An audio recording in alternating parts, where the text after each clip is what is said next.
Today we are working on a Back to the Future effect with a Cybertruck.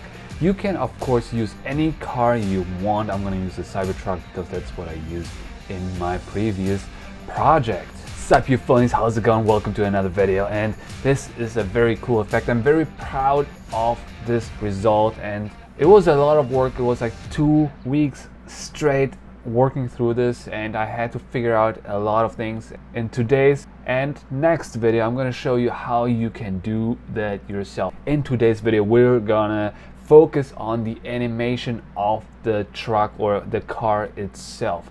We're gonna work on the wheels, how we can make them turn separately, how we can animate a path for a car like that flying around, and the landing. So a lot to cover, so bear with me here. If you have any questions along the way, just write them down in the comments. I'm gonna answer all of them. And now let's go. So we are working inside of Blender here. Let's delete our cube, we don't need it. What we do need is a Cybertruck. I'm gonna use Blender kit for my Cybertruck, but you can download your car from wherever or even make it yourself if that's what you want to do. Great. This is my Cybertruck model I was using. It is pretty cool, very detailed. I love it. Okay, the first thing we're gonna be working on is the path flying animation, where the Tesla is flying amongst the path, and it is fairly easy to do that, but there's a few things you have to keep in mind when you do that. But first, of course, we have to turn those wheels. Luckily, those wheels are detached from the rest of the car, so I can move it separately, which is already great. If that wasn't the case with your model, if it's like together with the rest of the car, then either you find a different model or you can separate yourself. I would just find a different model, it's faster. Anyway, so I'm gonna, with shift, I'm gonna select both of those tires on one side, hit R and X, and now I'm gonna turn it till, like, let's say this. I don't want it to be completely down, just like that. I hit N and I see the rotation is 76 degrees.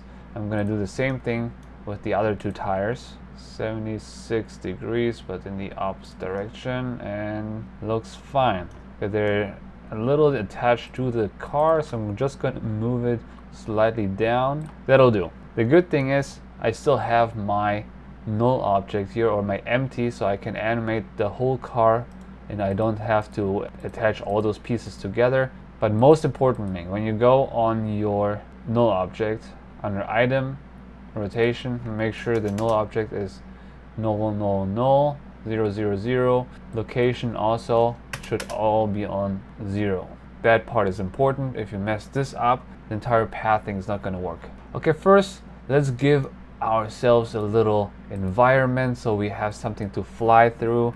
Let's see, environment. Okay, let's use this desert here, why not? In case you wondered, in my original scene I was actually shooting outside somewhere and I tracked the camera movement and all that. You can do that too, or you just use a CG environment, which I also did in some of the scenes. So it's really up to you how you want to do that. Either one is optional. Okay, now we need to create the path where our car is flying through. Shift A, curve, and Bezier curve. We're going to bring it up to the position where we want it to be. This is what it looks like. It's just like a line here. We can isolate it so we see what it looks like. Now in edit mode, I hit tab to go to edit mode. I can make the path the way I want. Let's say I want it to fly like a big curve, just like in the intro, and maybe then it starts turning. And this part is really up to you. Just make sure that you don't have too many dents here. So you want the curve to be very even out. By the way, I hit 7 on the numpad so I can be in top view. I hit 1 to be in the side view. And when I select those vertices, I can just hit S and scale them up a little. And the idea is that our car is gonna be flying amongst this curve. I could just animate the car, like going from 1 to B, and animate the curves in the graph editor, but that way you have just way more control. Just again, make sure that you don't have this pinching here. You don't want that, so make sure to always ease them out by making the curves bigger. And when you want to make another vertex, you just select one, extrude with E, bring it further out, and with numpad 7 or 1 I can always switch from top view to side view. That way you can just rotate it better. So now I go to side view, I can bring it a little further down, so it's actually not flying in a circle, it's actually going closer to the ground. Okay, that'll do for now. We exit edit mode, go back to object mode. Now this is our curve, and how do we attach our car to it now? What we're gonna do is we select the null object of our car. Again, make sure location is on 0, rotation is on 0. Go to constraint, add object constraint, and go on follow path. Here under target we can select the Bezier curve we made. Now when we look at it, we see the position of our car changed already. But let's bring our curve further up so it's not that deep in the ground. Okay, now let's look at it.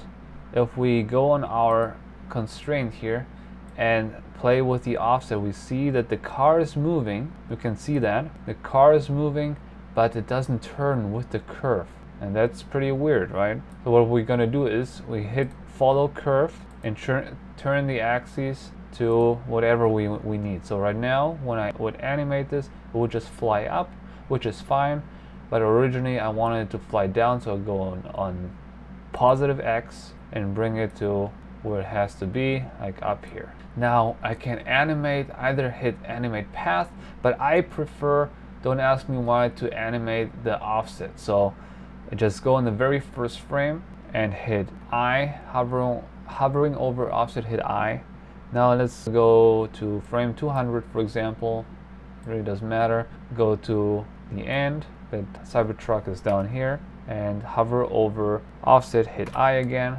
And now we see that we animated the path here. So when I just scrubbed through the timeline, you can see it's moving through this. But right now it is automatically, it is a Bezier curve. I don't want this, I want it to be linear.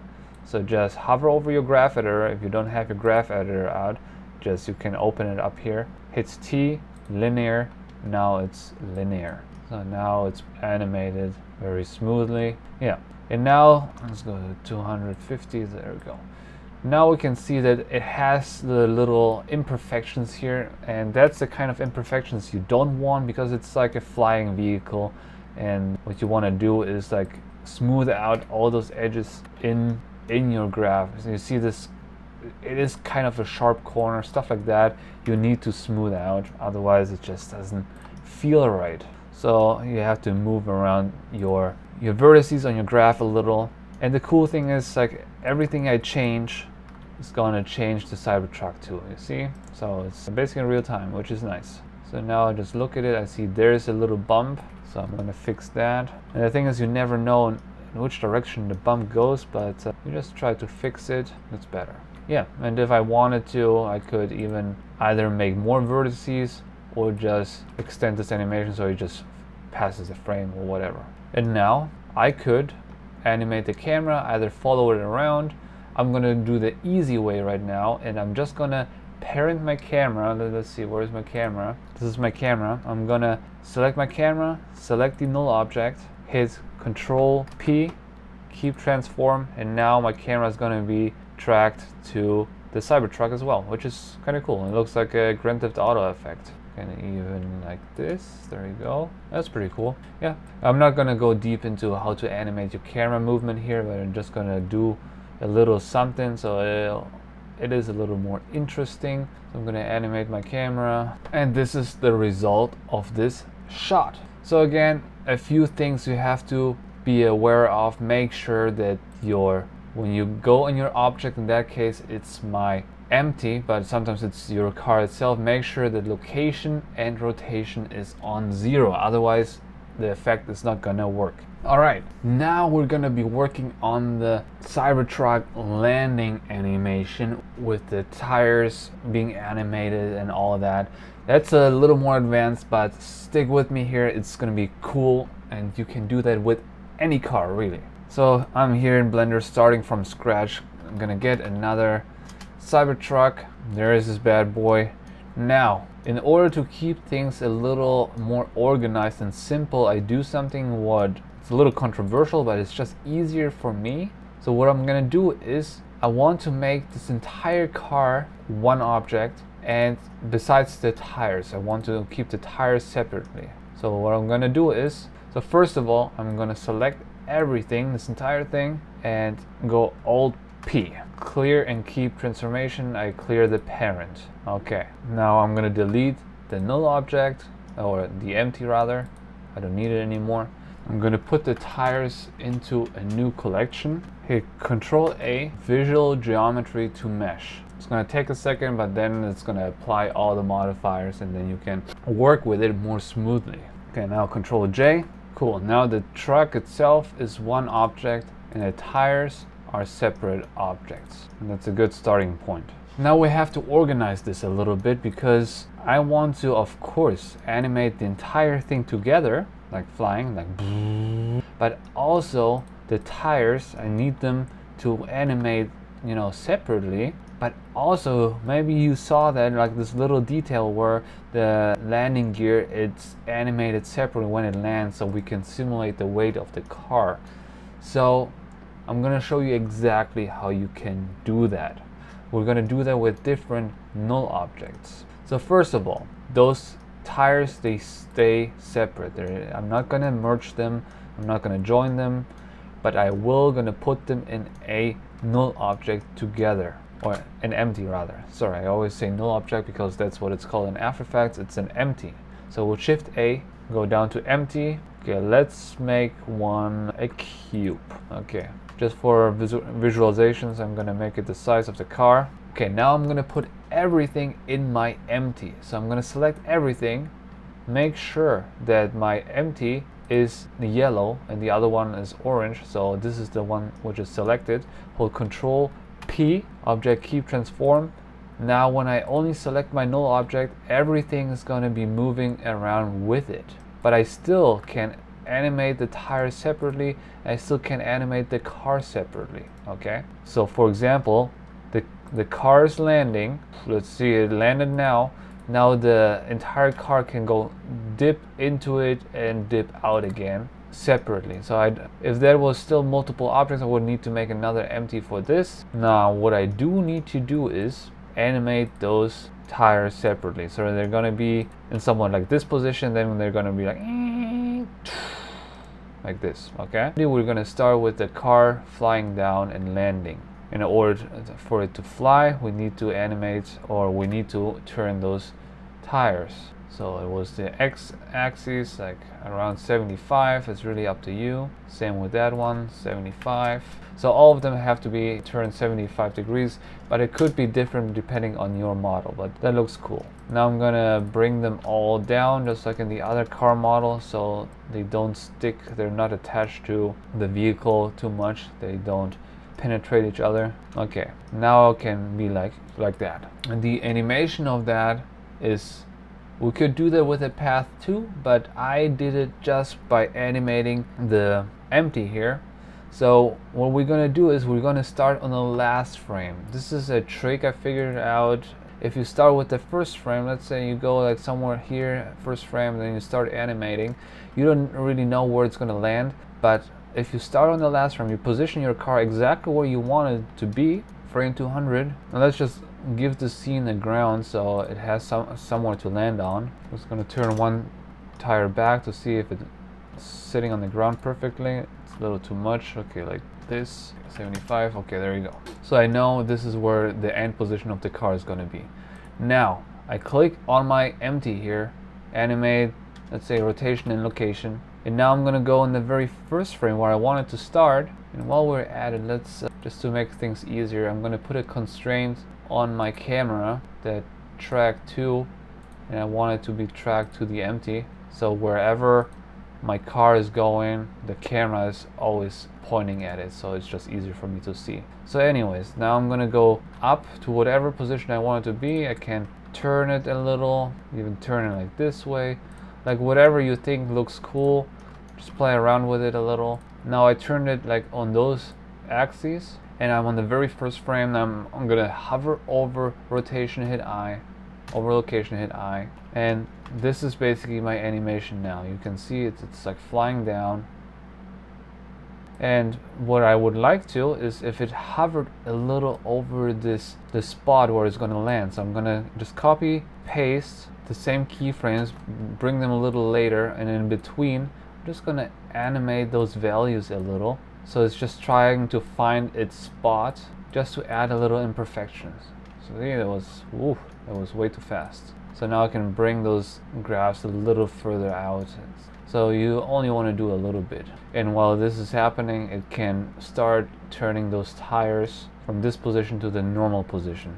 So like here, I think like here, it can start animating those tires. I'm going to select all of them, hover over rotation, hit I. The thing is, it automatically creates keyframes for all of them. We don't need Z, we don't need Y, we only need X. Go a few frames forward, hit 0, make sure X is selected, hit I, and only select the channels. So now you can see, I only did it with one, but you can see that it's turning into its original position. You can even add like a little bounce to it, so basically it bounces back and forth a little. That would be the easy way, the fast way, but usually I would recommend just do it manually because then you have more control. But yeah, and now we're gonna just do that with all of them. And I'm just gonna select all of the tires here. Make sure the one which is animated is the yellow selected one. Hit Control L and link animation data. So now all of the tires are gonna do the same